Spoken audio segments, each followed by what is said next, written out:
네. 예수님을 믿으면 당연히 신앙과 믿음 때문에 오는 어려움이 있습니다. 오늘 본문에서는 그 이유를 24절과 25절에서 설명하는데 24절을 보면요, 제자가 선생보다 높지 않다라고 말하고 있습니다. 무슨 뜻입니까? 선생님이 비를 맞으면 제자도 함께 비를 맞는다라는 의미입니다. 사람들은 예수님을 미워하고 욕했습니다. 심지어 25절에 보면 예수님을 향해서 저 사람은 귀신의 우두머리 바알세불이다 라고까지 말했습니다. 그렇다면 예수님을 따르는 제자들도 같은 말을 들을 수밖에 없다는 것입니다. 여러분, 얼마나 두려운 상황입니까? 내가 딱히 잘못도 안 했습니다. 그런데 너 예수 믿어? 그럼 죽어. 너 예수 믿어? 그럼 네가 가지고 있는 재산을 내놔. 너 예수 믿어? 그럼 우리 공동체에서 나가. 실제 이런 상황이 역사 속에서 많은 믿음의 사람들에게 있었던 것입니다. 그런데 바로 그런 두려움 자리에서 예수님은 오늘 본문에서 26절과 28절, 31절에 같은 말씀을 3번이나 반복해 주시는데요. 바로 그것이 두려워하지 말라라는 것입니다. 여러분, 한 번도 아니고 3번이나 이것을 반복해서 말씀해 주시는 것은 그만큼 우리가 이 말씀을 꼭 듣기를 원하셨던 것입니다. 여러분, 어떻게 두려워하지 않을 수 있겠습니까? 예수님은 그냥 용기 내어라 라고 말씀하지 않습니다. 두려워하지 않아도 되는 이유를 분명하게 3가지로 말씀해 주고 있는 것이죠. 첫 번째로, 우리가 두려워하지 않을 수 있는 이유는 진리는 반드시 드러나기 때문이라고 이야기하고 있습니다. 26절 보십시오. 그런즉 그들을 두려워하지 말라. 감추인 것이 드러나지 않을 것이 없고 숨은 것이 알려지지 않을 것이 없느니라 라고 말합니다. 지금은 진실이 가려져 있는 것처럼 보일 때가 있습니다.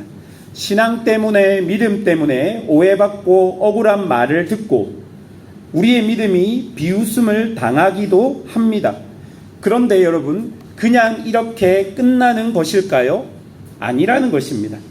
감추인 것은 반드시 드러난다라고 본문이 이야기합니다. 27절을 보십시오. 내가 너희에게 어두운 데서 이르는 것을 광명한 데서 말하며 너희가 귓속말로 듣는 것을 집 위에서 전파하라라고 이야기합니다. 여러분, 당시 이스라엘 집들은 지붕이 평평했습니다. 마을에 알릴 일이 있으면 사람들은 그 평평한 지붕 위로 올라가서 큰 소리로 외쳤던 것이죠.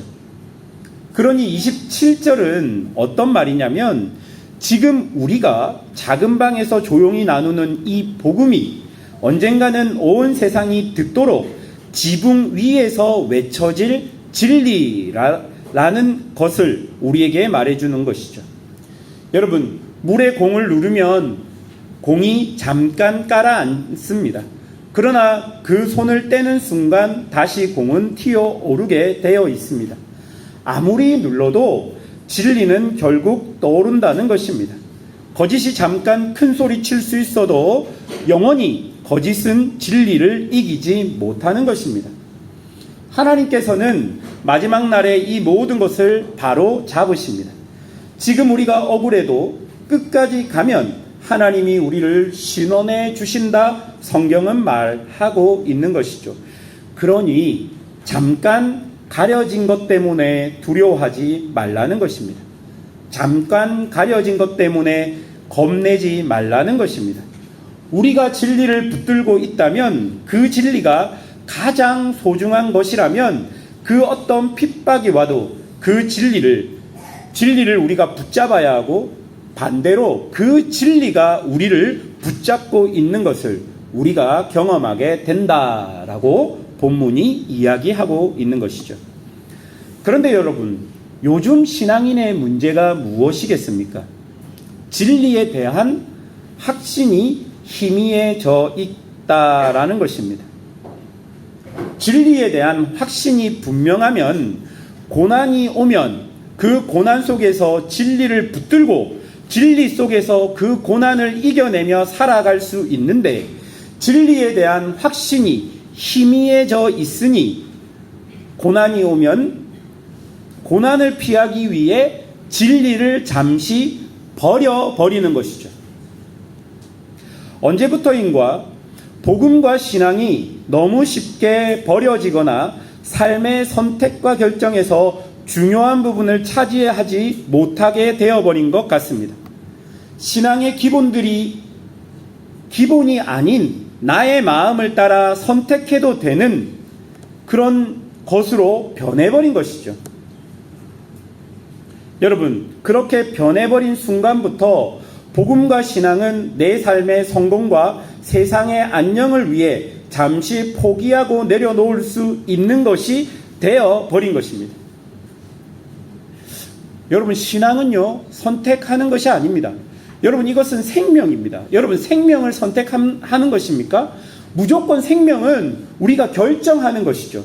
그런데 믿음과 진리에 대한 확신이 흔들리면서 여러분, 신앙의 어떤 것들을 우리가 매번 선택하고 있다는 거예요. 우리의 삶에 중요한 어떤 것들이 다가오면 과감하게 이것을 포기하려고 하는 것들이 우리에게 많은 거예요. 어느 순간부터 주일날 예배드리는 것을 선택하기 시작합니다. 어느 순간부터 우리가 믿고 있는 그 진리에 대한 것들을 선택하기 시작합니다. 그래서 신앙인들이 자신의 신앙을 감추거나 숨기기까지 합니다. 그렇기 때문에 두려운 상황 속에서 두려움을 이길 힘이 우리에게 사라지고 있다는 거예요. 여러분, 그 힘은 어디서 옵니까? 진리에게서 오는데, 우리가 진리를 선택하는 순간부터 여러분, 진리를 통해 와야 될 힘들이 우리에게 이렇게 끊어져 버린 것이 되고 말았던 것입니다.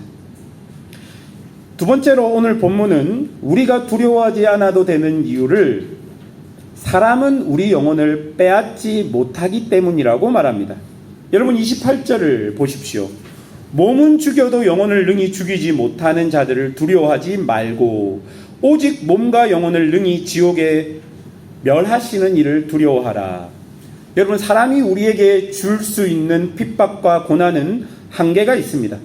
본문에서는 우리의 몸은 다치게 할 수 있어도 하나님 앞에서 우리의 영혼은 건드릴 수 없다라고 말합니다. 즉, 우리의 영원한 생명은 그들의 손에 닿지 않는 곳에 있다라는 말입니다. 그래서 예수님이 이어서 뭐라고 말합니까? 오직 몸과 영혼을 능히 지옥에 멸하시는 이를 두려워하라. 여러분, 누구를 두려워하라는 말입니까? 하나님을 두려워하라는 말입니다. 여러분, 오늘 본문을 잘 보십시오. 예수님은요, 우리에게 있는 두려움을 야, 너 두려워하지 마, 없애, 그 말이 아닙니다. 두려움의 방향을 바꾸라는 거예요. 사람과 세상을 두려워하던 그 방향에서 우리의 마음을 하나님께로 돌려라 라는 것입니다.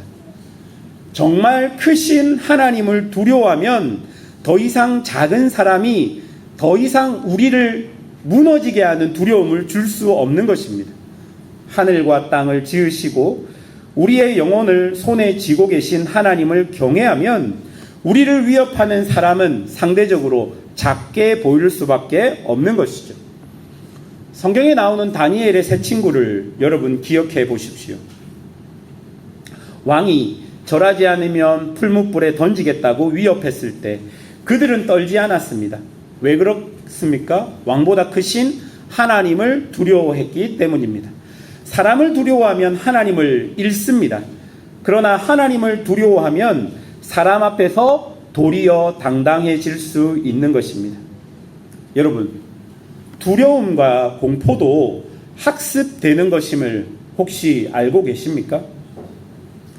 심리학을 공부해보면 발달 심리학이라는 것을 배우게 됩니다. 여기에 보면 인간이 태어날 때부터 가지는 본능적 공포가 2개밖에 있지 않다라고 이야기합니다. 여러분, 인간이 가지고 있는 본능적 공포 뭘까요? 첫 번째는 높은 곳에 올라가면 공포심을 느끼는 것이 본능에서 오는 공포라고 합니다. 여러분, 두 번째는 뭘까요? 뭐에 공포를 느낄까요? 본능적으로. 별거 아닙니다. 큰 소리입니다. 큰 소리에 공포를 느낀답니다. 발달 심리학을 공부하다 보면 인간이 본능적으로 느끼는 공포가 높은 곳에 있는 공포와 큰 소리에 반응하는 공포 두 가지라고 이야기합니다. 나머지 우리가 공포를 느끼는 어둠 혹은 벌레, 뱀, 낯선 사람에 대한 두려움은요, 환경적 노출과 학습, 개인적인 경험을 통해 후천적으로 습득되는 공포라고 말합니다. 그러니 여러분, 세상에 대한 두려움, 다시 말해서 돈이 없어서 생기는 불안과 돈이 있어서 생기는 불안, 성공과 기타 등등 세상이 주는 두려움은요, 우리의 본능적 두려움이 아니라 사회적으로 학습된 불안, 학습된 공포, 학습된 두려움이라는 것입니다. 여러분, 28절에서 무엇을 두려워하고 무엇을 두려워하지 말아라라고 이야기하는 이것도요, 학습될 수 있다는 말입니다. 여러분, 하나님을 두려워하는 것 역시 신앙적 학습의 영역입니다. 세상을 두려워하지 않는 것도 학습의 영역입니다. 끊을 것을 끊고 지속할 수 있는 것을 지속할 수 있다라는 말입니다. 목사님, 저는 본능적으로 세상이 무서워요. 본능적으로 돈 없는 것이 두려워요. 그건 본능이 아니라니까요. 여러분이 자라오면서 학습된 것입니다. 하나님을 두려워하는 것도 학습되는 것입니다. 여러분의 자녀가 하나님에 대한 어떤 마인드를 가지고 있느냐, 그것도 학습된 것입니다. 아무렇지도 않게 부모가 주일날 예배를 빠지는 것을 보면 아이들은 학습됩니다. 그래서 아무렇지도 않게 주일날 교회를 가지 않습니다. 부모가 하나님을 먼저 선택하고 결정하는 것을 아이들은 보게 됩니다. 내 아버지가, 내 어머니가 어떤 중요한 결정이 있을 때 교회에 가서 기도하는 모습을 아이들이 보면 그것을 학습합니다. 그러나 그렇지 않으면 아이들은 그것 역시 학습합니다.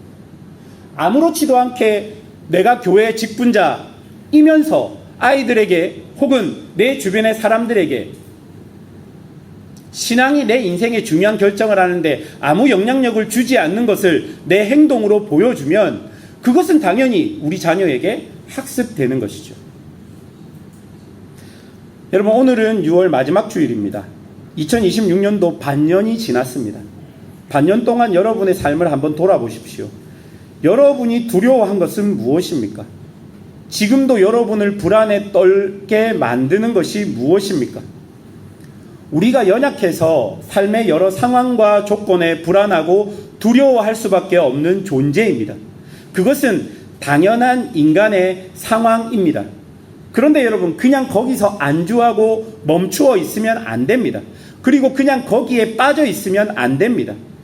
여러분, 거기에서 하나님을 찾고 하나님을 붙들고 하나님께 기도하며 우리에게 주어진 하루를 살고 노력하고 실패하고 울고 불고 인생의 모든 상황과 환경 속에서 하나님을 붙들려고 시도하고 애쓰고 노력해야 하는 것이죠. 그것을 통해 우리는 두려워할 것을 두려워하고 두려워하지 않을 것을 두려워하지 않는 신앙을 가질 수 있다는 것입니다. 세 번째로, 우리가 두려워하지 않아도 되는 이유는 하나님께서 우리를 돌보시기 때문입니다. 여러분, 29절을 한번 보십시오. 참새 2마리가 한 아사리온에 팔리지 않느냐? 그러나 너희 아버지께서 허락하지 아니하시면 그 하나도 땅에 떨어지지 아니하리라. 여러분, 참새는 그 시대 가장 값싼 새였습니다. 작은 동전 한 입이면 2마리를 살 수 있습니다. 가난한 사람의 식탁에 오르던 흔하디 흔한 새였던 것이죠. 그런데 예수님이 뭐라고 말씀하십니까? 그 하찮은 참새 한 마리가 땅에 떨어질 때도 하나님 아버지께서 다 알고 계신다 말씀하십니다. 그리고 여러분, 30절에 너희에게는 머리털까지 다 세신 바 되었나니. 여러분, 무슨 말입니까? 하나님께서 그만큼 우리를 가까이 하시고 자세히 보고 계신다는 뜻입니다. 부모는 운동장에 아이가 100명이 뛰어놀아도 그 가운데 자기 아이를 단번에 알아챕니다.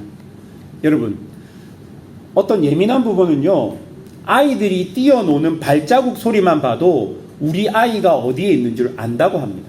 아이의 걸음걸이의 소리만 들어도 안다고 합니다. 하나님 아버지의 눈은 그보다 더 정확합니다. 수많은 사람 가운데서도 하나님은 우리를 늘 보고 계시는 것입니다. 그래서 31절, 두려워하지 말라. 너희는 많은 참새보다 더 귀하니라. 참새 한 마리도 잊지 않으시는 분이 그분의 자녀인 우리를 어찌 잊으시겠습니까? 어려움 한가운데서도 우리는 버려진 것이 아니라 하나님 안에 있다는 것을 기억해야 할 것입니다. 여러분, 우리가 두려움 속에서도 두려워하지 않고 살 수 있는 가장 큰 이유가 바로 이 하나님 때문입니다. 하나님을 향한 믿음 때문입니다. 하나님이 있어야 돼요. 여러분, 실제로 하나님이 여러분의 실제가 되셔야 합니다. 그 하나님을 붙들어야지만 두려움 가운데서도 견뎌낼 수 있고, 그 하나님을 붙들어야지만 어떤 상황 속에서도 여러분의 삶을 지탱할 수 있는 것입니다. 저는 모태신앙이 아닙니다. 어릴 때 교회에 가서 열심히 신앙생활을 하면서 그때 제가 생각했던 것은 내가 교회 열심히 다녀서 내가 하나님을 믿어주는 것이라고 생각했습니다. 그래서 내가 교회를 가지 않고 내가 하나님을 믿지 않기로 결정하면 그곳으로 하나님과 나의 관계는 완전히 끝날 것이라고 생각했습니다. 그런데 여러분, 시간이 지나면서 내가 하나님을 믿어주는 것이 아니라 하나님께서 내가 믿을 수 있도록 인도하고 계신다는 사실을 참 많은 순간에 발견했던 것 같습니다. 누구에게도 말할 수 없는 하나님과 저와의 비밀들, 그 인도하심들, 간증들, 이런 은혜들이 여전히 저를 믿음 안에 있게 만든 것입니다. 여러분, 저뿐만 아니라 여러분에게도 그런 신앙의 간증들이 있지 않습니까? 그 하나님이 여러분을 붙들고 계시는 것입니다. 말씀을 맺겠습니다. 사랑하는 여러분, 예수님을 믿을 때 우리에게는 당연히 고난이 옵니다.